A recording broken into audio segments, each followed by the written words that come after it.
अमानत में खयानत की सबसे बुरी तस्वीर क्या हम देखने वाले हैं। जहां राम नाम की लूट होनी थी वहां पैसों की लूट और बंदर बांट हुई।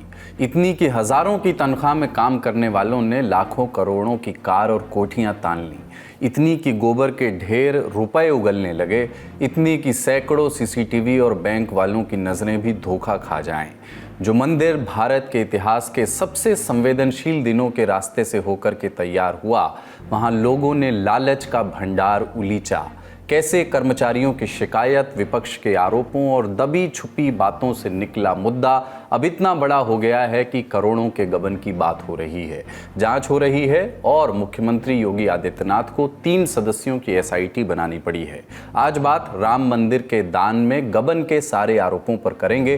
किस किस का नाम सामने आया है, कौन है लवकुश और कौन है टिन्नू, क्यों विनय कटियार चप्पत राय पर हमलावर हैं, सब जानेंगे। बात टीएमसी के संकट की भी आखिर में करेंगे और डोनाल्ड ट्रंप के बर्थडे के रिटर्न गिफ्ट की भी। नमस्ते, अपन है कुलदीप और आप देखना शुरू कर चुके हैं the Lallantop show. Brought to you by Sharda University. Where the software engineer meets the talented photographer, the world comes together at Sharda University. बड़ी खबर की ओर बढ़ने से पहले पंजाब की बात करते हैं। सिख समुदाय की सबसे बड़ी धार्मिक गद्दी अकाल तख्त ने पंजाब के मुख्यमंत्री और आम आदमी पार्टी के नेता भगवंत मान को खालसा पंथ विरोधी और गुरु विरोधी घोषित कर दिया है। साथ ही ये भी कहा है कि गुरु नानक नाम लेवा सिख संगत भगवंत मान को मुंह न लगाएं। आसान भाषा में कहें तो मुख्यमंत्री मान के सोशल पॉलिटिकल बायकॉट की अपील की गई है। खबर पर आगे बढ़ें उसके पहले सुने उन संतों को जिन्होंने 15 जून को अकाल तख्त से इस सजा का ऐलान किया। सिख संगतां दी भावनावां दी तर्जमानी करदे अज दी पंज सिंह साहिबान दी इकत्तरता पंजाब के मुख मंत्री भगवंत सिंह ने गुरु दोखी अते खालसा पंथ विरोधी करार दिंदी है। अकाल तख्त की सज़ा के पीछे 2 कारण हैं। कारण नंबर 1 कि एक पुराना वीडियो वायरल हुआ था जिसमें दिखाई दे रहा था कि एक व्यक्ति जिसकी शक्ल भगवंत मान से मिलती जुलती दिखाई दे रही है, वो व्यक्ति एक कमरे में गुरु साहेब और जरनैल सिंह भिंडरावाले की तस्वीर पर शराब के छींटे मार रहा था। साथ ही भद्दी गालियां भी इस वीडियो में सुनाई दे रही थी। जब वीडियो वायरल हुआ तो कहा गया कि इसमें दिख रहे व्यक्ति सीएम भगवंत मान हैं। तभी मुख्यमंत्री ने सफाई दी कि ये वीडियो AI जनरेटेड है, लेकिन अकाल तख्त ने इस वीडियो को फॉरेंसिक जाँच के लिए भेजा, ऐसा उन्होंने कहा है। भारत सरकार द्वारा मान्यता प्राप्त 2 अलग अलग लैब्स में दोनों की ही जाँच रिपोर्ट में कहा गया कि वीडियो AI नहीं है बल्कि असली है। रिपोर्ट आने के बाद श्री अकाल तख्त साहिब ने मुख्यमंत्री भगवंत मान के दावे को खारिज किया और बयान दिया कि आज उन्हें सजा सुनाई जाएगी। दूसरा कारण, अप्रैल 2026 में भगवंत मान सरकार ने बेअदबी से जुड़ा एक कानून पास किया था, जिसे लेकर के मान सरकार पर आरोप लगाए गए कि उन्होंने इस कानून के बाबत सिख समुदाय के गुरुओं संतों से परामर्श नहीं किया, कंसल्ट नहीं किया। अब आज 15 जून को सज़ा सुनाते समय अकाल तख्त ने यह भी कहा कि जिन भी सिख विधायकों ने बेअदबी से जुड़े कानून पर दस्तखत किए थे वो 29 जून को गद्दी के सामने पेश हों। इस मामले पर आम आदमी पार्टी की प्रतिक्रिया भी आई है। उन्होंने कहा है कि अगर वीडियो AI से नहीं बना है तो भी इस बात का क्या प्रमाण है कि उसमें दिख रहे व्यक्ति सीएम भगवंत मान हैं। मैं समझता हूं आजकल पूरे देश में ये चल पड़ा है कि किसी की भी वीडियो AI से बनाओ और फिर किसी जाली फर्जी जो फॉरेंसिक साइंस है उससे जांच करवा के बोल दो कि असली है। बिल्कुल वो एक मनगढ़ंत स्टोरी बता रहे हैं, बिल्कुल झूठ बोल रहे हैं। ऐसा बोलने का अधिकार बिल्कुल नहीं है। इस मुद्दे पर दूसरे राजनीतिक दलों ने भी प्रतिक्रिया दी है और मैनू लगता है कि मुख्यमंत्री साहब नूं तुरंत नैतिकता के आधार पे मुख्यमंत्री के ओहदे तो इस्तीफा दे देना चाहिए। इस खबर पर नजर बनी हुई है, जो भी होगा आप तक पहुंचाएंगे। अब बड़ी खबर की बारी। 18 से 20 हजार रुपए महीने कमाने वाले कुछ समय में लाखों लाख की संपत्ति बना लें तो सवाल उठेंगे। सवाल इसलिए भी क्योंकि मामला करोड़ों लोगों की आस्था से जुड़ा है। करोड़ों रुपयों की चोरी के आरोप कोई मामूली बात नहीं है। राम मंदिर ट्रस्ट साल में 2 दफे मंदिर में आने वाले चढ़ावे की ऑडिटिंग कराता है। इस बार जब जून में ऑडिट हुआ तो ट्रस्ट वालों को दान पात्र से नकदी गायब होने की आशंका ने घेरा। खोजबीन शुरू हुई। मंदिर परिसर और दान पात्र के आसपास लगे सीसीटीवी कैमरों और फुटेज को खंगाला गया।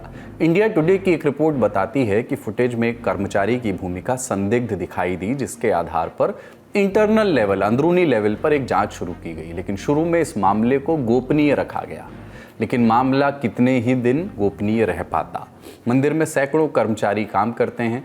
बताया जाने लगा कि मंदिर में चंदा गिनने वाले कुछ कर्मचारियों की लाइफस्टाइल अचानक से बदल गई है। आरोप है कि 14 से 20 हज़ार रुपये कमाने वाले इन कर्मचारियों ने महंगी गाड़ियां और ज़मीनें खरीद ली। कई ऐसे ही रह गए जो तनख्वाह पर बमुश्किल गुजारा चला रहे थे। जाहिर है जिनकी लाइफस्टाइल बदली वो बाकियों की नज़रों में आ गए। ऐसे ही एक कर्मचारी ने मंदिर प्रशासन के सामने इस मुद्दे को उठाया। मीडिया रिपोर्ट्स में दावा है कि पहले उसकी सुनवाई नहीं हुई। नतीजतन उसने चोरी के आरोप को पब्लिक कर दिया। अयोध्या से निकली बात पूर्व मुख्यमंत्री अखिलेश यादव तक पहुंच गई। 7 जून को उन्होंने इस बारे में ट्वीट कर दिया। कितना पैसा चोरी हुआ है ये नहीं बताया। चढ़ावे की करोड़ों की रकम गायब पाए जाने की बात लिखी। कोर्ट से दखल की अपील की उन्होंने। मामला सुर्खियों में आ गया था। किसी नेता ने 7 करोड़ चोरी हुआ कह दिया, किसी ने 5 करोड़। बात चल पड़ी। विपक्ष की ओर से सवाल पूछे जाने लगे कि आखिर इतनी हाईटेक सिक्योरिटी से लैस मंदिर में इतने रुपए कैसे चोरी हो सकते हैं। तमाम आरोपों के बीच श्री राम जन्मभूमि न्यास समिति के महासचिव चंपत राय की सफाई आई। किसी तरह की गड़बड़ी से उन्होंने इनकार किया। बयान में ऑडिट कब कैसे होता है, कौन लोग शामिल होते हैं, ये सब बताया। श्री राम जन्मभूमि तीर्थ क्षेत्र अपने भिन्न भिन्न कार्यों का ऑडिट समय समय पर करता रहता है। हुंडी काउंटिंग कमरे का ऑडिट भी होता है। हुंडी काउंटिंग कमरे का ऑडिट राम जन्मभूमि तीर्थ क्षेत्र के न्यासीगण, कार्यकर्ता और स्टेट बैंक के कर्मचारी मिलकर करते हैं। ये कार्य कई दिनों तक चलता है। यही कार्य आजकल हो रहा है।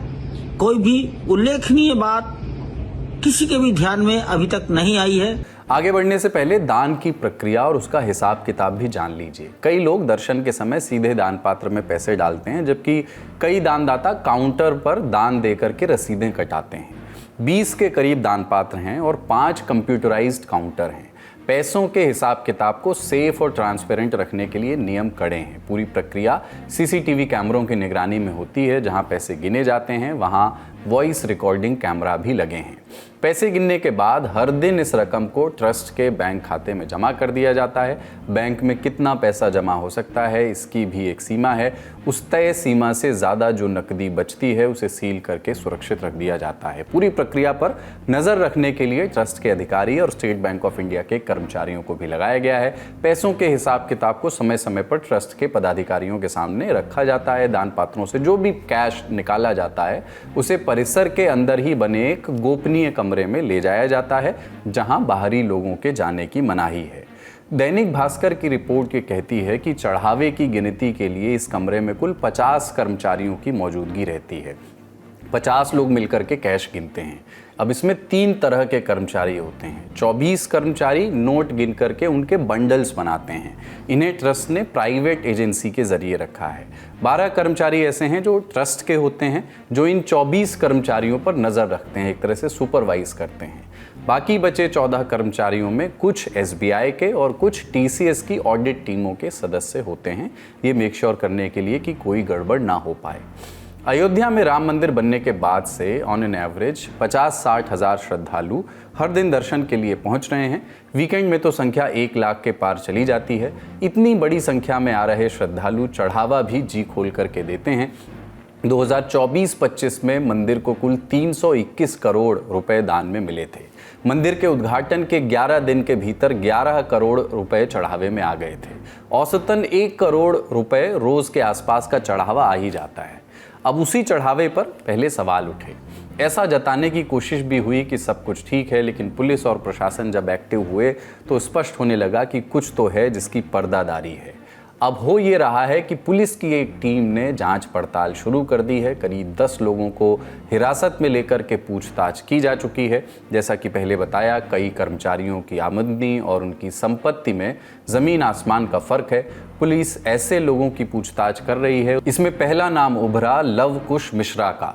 अयोध्या के पास रुदौली के मीनापुर फगोली गांव का रहने वाला लव कुश, उसके जिम्मे दान पत्रों से पैसे निकालने और गिनने का काम था। इंडिया टुडे की रिपोर्ट बता रही है कि जांच टीम जब उसके घर पहुंची तो वहां से 10 लाख रुपए कैश मिले। इनमें से कुछ पैसे तो गोबर के ढेर में छिपा करके रखे गए थे। रिपोर्ट में स्थानीय लोगों के हवाले से लिखा गया है कि राम मंदिर में नौकरी मिलने के बाद से लवकुश की आर्थिक स्थिति बहुत तेजी से बदल गई थी। लवकुश के पिता बच्चू लाल ने घर से 5-10 लाख रुपए मिलने की बात स्वीकारी। हालांकि अपने बेटे का उन्होंने बचाव किया, उसे निर्दोष बताया। मामला ये है कि वहाँ नौकरी करते थे 4-5 महीने से जी। और वहाँ पर वहाँ कुछ चोरी लुका का गई तो वहाँ यहाँ तलाशी भी जौन है जी। यहीं से अपन जौन पाए जो पैसे रुपए 10-5 लाख रुपए जौन है वो लेके चले गए। वहीं टेलीग्राफ ने अपनी रिपोर्ट में एक पुलिस अधिकारी के हवाले से लिखा कि मीनापुर फगौली के एक घर में छापा मारा गया था, जहां से 12 लाख रुपए मिले हैं। नाम न बताने की शर्त पर अधिकारी ने बताया कि चोरी हुए कुल करीब 7 करोड़ रुपए में से अब तक 2.98 करीब 3 करोड़ रुपए बरामद किए जा चुके हैं। दूसरा नाम टिन्नू यादव का है, उर्फ रामशंकर यादव। पिता अयोध्या के कार सेवकपुरम के पास चाय बेचा करते थे। खबरें बता रही हैं कि टिन्नू 90 के दशक में अयोध्या की सड़कों पर टेम्पो चलाया करता था, लेकिन इसी बीच श्री राम जन्मभूमि मुक्ति यज्ञ समिति के मंत्री महेश नारायण के संपर्क में आया। उन्होंने उसे अपना ड्राइवर रख लिया। उनके मार्फत वो चंपत राय से जुड़ा। महेश के निधन के बाद चंपत राय के लिए काम करने लगा। जब राम मंदिर निर्माण शुरू हुआ तब टिन्नू ट्रस्ट की ओर से कामकाज संभालने लगा।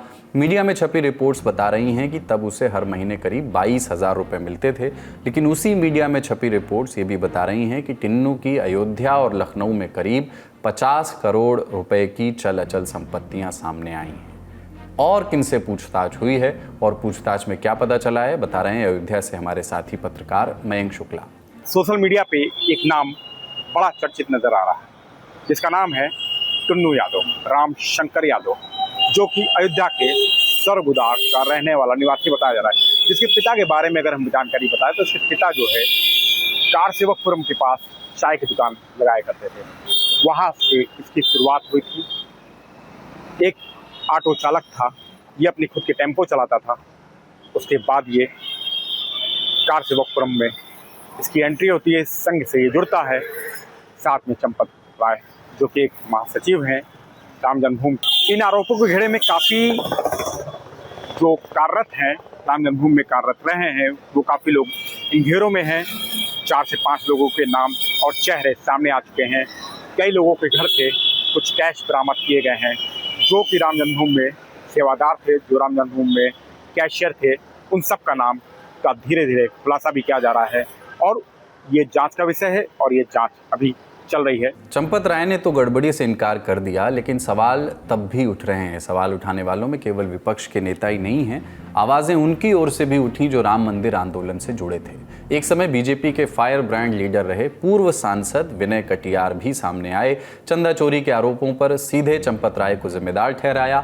उन पर मंदिर के चढ़ावे के पैसे को अपने निजी आवास पर ले जाने का आरोप लगाया। मंदिर का अचानक नहीं कुछ है, वहां से ले जाने का है। क्यों ले गए पैसा वहां से? कौन ले गया? जो ले गए हैं चंपत राय जी, ये उनको काम नहीं करना चाहिए था। पैसा कैसे लेकर आप चले जाओगे? वहां पर सब तय है, सिस्टम तय है। सिस्टम क्या है और चंपत राय ने क्या किया है? अरे भाई, कुछ ले नहीं गए, ऐसा तो था नहीं। जब हमको मालूम हुआ, सब चीजें मालूम हो गई, तो स्वाभाविक हम गुस्से में हो गए कि क्यों ले गए। गहना, रुपया, क्योंकि सब चढ़ता है ना,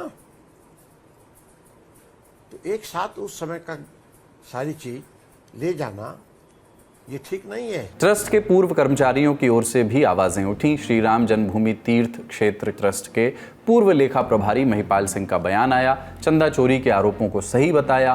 कई मीडिया रिपोर्ट्स में उनके बयान छपे हैं। महिपाल सिंह जनवरी 2021 से जुलाई 2022 तक काउंटिंग वाले रूम में तैनात थे। दावा किया कि उस वक्त उन्होंने 5 लाख रुपए की हेराफेरी पकड़ी थी। इसकी शिकायत ट्रस्ट के महासचिव चंपत राय से की भी थी, लेकिन गड़बड़ी पकड़ने के बाद उनको दूसरी जगह भेज दिया गया। सीसीटीवी कैमरों की फुटेज डिलीट करवा दी गई। राम मंदिर के ट्रस्टी नृपेंद्र मिश्रा 1 हफ्ते में 2 बार अयोध्या इस बीच पहुंचे हैं। ट्रस्ट से जुड़े अधिकारियों से मुद्दे पर विस्तार से बात की उन्होंने। खबरें चली कि पीएमओ ने डिटेल्ड रिपोर्ट्स अब मांगी हैं। हालांकि नृपेंद्र मिश्रा ने मीडिया से यही कहा कि वो निर्माण संबंधी कार्यों से जुड़े हैं और उसी का ही हिसाब किताब लेने आए हैं। दानपात्र वाला मामला मंदिर प्रबंधन से संबंधित है। मैं केवल जैसे आप नागरिक हैं, मैं भी आप जैसा हूं। आपको चिंता है इसलिए आप सवाल पूछ रहे हैं, मेरी भी चिंता है। तो सबसे बड़ी बात जो प्रशंसा की जानी चाहिए आपको भी, कि राज्य सरकार ने 24 घंटे से कम समय लिया और एसआईटी गठित कर दी और एसआईटी में इतने वरिष्ठ अधिकारी रखे गए हैं। तो हमें अवश्य प्रतीक्षा करनी चाहिए और जो भी निर्णय और जो फाइंडिंग्स होंगी, जो बातें निकलेंगी, वर्तमान ये कमियां हैं और उसको कमियों को पूर्ण कैसे, उसका सुधार कैसे किया जाए, तो निश्चित रूप से ये कमेटी संस्तुति करेगी। मुख्यमंत्री योगी आदित्यनाथ के निर्देश पर एक एसआईटी बनाई गई है। खबरें बता रही हैं कि श्री राम जन्मभूमि ट्रस्ट ने ही इसके लिए रिक्वेस्ट की थी। ट्रस्ट का कहना था कि झूठी अफवाहों को रोकने और सच सामने लाने के लिए ये जांच जरूरी है। इस एसआईटी में 3 बड़े अधिकारी हैं। आईएएस विजय विश्वास पंत, लखनऊ के कमिश्नर, आईपीएस किरण एस, जो कि पुलिस महानिरीक्षक हैं, आईजी हैं, और नील रतन, जो कि वित्त विभाग के विशेष सचिव हैं। एसआईटी को 7 दिनों के अंदर शुरुआती रिपोर्ट देनी है। 15 दिनों के अंदर पूरी अंतिम रिपोर्ट सौंपनी है। मामले में फिलहाल कोई एफआईआर दर्ज नहीं हुई है। आज सुप्रीम कोर्ट में एक अर्जी लगाई गई है जिसमें सुप्रीम कोर्ट की निगरानी में स्वतंत्र जांच कराने की मांग की गई है। साथ ही लोगों का विश्वास बनाए रखने के लिए एफआईआर भी दर्ज करने की मांग की गई है। राम मंदिर में चंदा चोरी हुआ है या नहीं, ये जांच का विषय है। जांच निष्पक्ष हो, दुरुस्त हो, दोषियों को सजा मिले, क्योंकि मामला लोगों की आस्था से जुड़ा है। ये बात सिर्फ मंदिर और ट्रस्ट की नहीं है, ये एक संवेदनशील मामला भी रहा है जिसने इस देश की राजनीति को सालों साल प्रभावित रखा। जरा सी लापरवाही भारी पड़ सकती है, इसलिए पूरा सत्य ही आखिरी विकल्प है। बड़ी खबर में इतना ही। अब बारी सुर्खियों की। पहली सुर्खी, टीएमसी के ये 17 बागी सांसद हैं और ये तस्वीर 14 जून की है। मौका था जब ये सांसद लोकसभा अध्यक्ष ओम बिरला के घर पहुंचे थे। सांसदों ने उन्हें एक चिट्ठी सौंपी, बताया कि उन्होंने nationalist citizens party of India NCPI, जिसका नाम आज से पहले बहुत कम लोगों ने सुना था, के साथ विलय कर लिया है। मांग की कि अब संसद में उनके बैठने की अलग व्यवस्था की जाए। इससे पहले इन सांसदों ने बंगाल बीजेपी प्रभारी और केंद्रीय मंत्री भूपेंद्र यादव के साथ मीटिंग की थी। इन्हीं बागियों में से एक हैं सांसद काकोली घोष दस्तीदार। वो बोली कि अब हम पीएम मोदी के नेतृत्व में एनडीए के साथ काम करेंगे। तो nationalist citizens party of India, संभव है कि आपने ये नाम ना सुना हो, जिसे चुनाव में 800 वोट नहीं मिले, उसे गूगल ट्रेंड्स में हजारों हिट्स मिल गए। ये पार्टी 2023 में रजिस्टर हुई थी, पर इसे अभी मान्यता नहीं मिली है। चुनाव चिन्ह है 7 किरणों के साथ पेन की नींव। हावड़ा में ऑफिस है। कलकत्ता हाईकोर्ट में वकील शेउली कुंडू पार्टी की फाउंडर प्रेसिडेंट थी, लेकिन उनका कहना है कि वो पद से इस्तीफा दे चुकी हैं। नया प्रेसिडेंट कौन होगा, इसकी कोई जानकारी अभी उपलब्ध नहीं है। नहीं, मैं यही बोलना चाहती हूँ कि मैं इस पार्टी का फाउंडर प्रेसिडेंट था। मैंने ऑलरेडी कुछ दिन पहले रिजाइन कर दिया है, तो इस रेजिग्नेशन मेरा हो गया है। तो अभी जो नया प्रेसिडेंट होगा वो लोग ही बता पाएंगे। शेउली के पति उत्तिया कुंडू पार्टी के वाइस प्रेसिडेंट हैं। 13 मई को उन्होंने बंगाल के सीएम शुभेंदु अधिकारी के साथ फोटो शेयर करके उन्हें मुख्यमंत्री बनने पर बधाई दी थी। इंडिया टुडे से जुड़े संवाददाता तपस सेन गुप्ता के मुताबिक फिलहाल उत्तिया कुंडू दिल्ली में हैं। इसके अलावा शांतनु डे ने एनसीपीआई के नेशनल ऑर्गेनाइजिंग सेक्रेटरी होने का दावा किया है। वो बोले कि मीडिया की खबरों से पता चला कि पार्टी में टीएमसी के 20 बागी सांसद शामिल हुए हैं। एनसीपीआई ने 2023 में त्रिपुरा विधानसभा चुनाव में 7 सीटों पर नॉमिनेशन कराया था, 4 उसमें से कैंसिल हो गए। 3 सीटों पर चुनाव लड़ने का मौका मिला उन्हें। पार्टी का नारा था अपने अधिकारों को बचाने के लिए दल बदलू नेताओं को नकारें, लेकिन नोटा से भी कम वोट उनको मिले थे, बुरी तरह हार हुई। फिलहाल इस पार्टी के पास 20 लोकसभा के सांसद दल बदल करके आ गए हैं, पर कमान किसके हाथ में है ये अभी स्पष्ट नहीं है। जब भी होगी स्पष्ट आप तक पहुंचाएंगे। अगली सुर्खी, अमेरिका और ईरान के बीच पीस डील का ऐलान हो गया। सब कुछ ठीक चला तो 19 जून को स्विट्जरलैंड में पीस डील पर ऑफिशियली साइन किया जाएगा। इसके बाद स्ट्रेट ऑफ हॉर्मुज से जहाज बिना किसी रोक टोक के पास हो सकेंगे। इस समझौते से दुनिया भर में कच्चे तेल की कीमतें घटने के आसार हैं। तो क्या भारत में इससे पेट्रोल डीजल की कीमतों में कुछ कमी देखने को मिलेगी?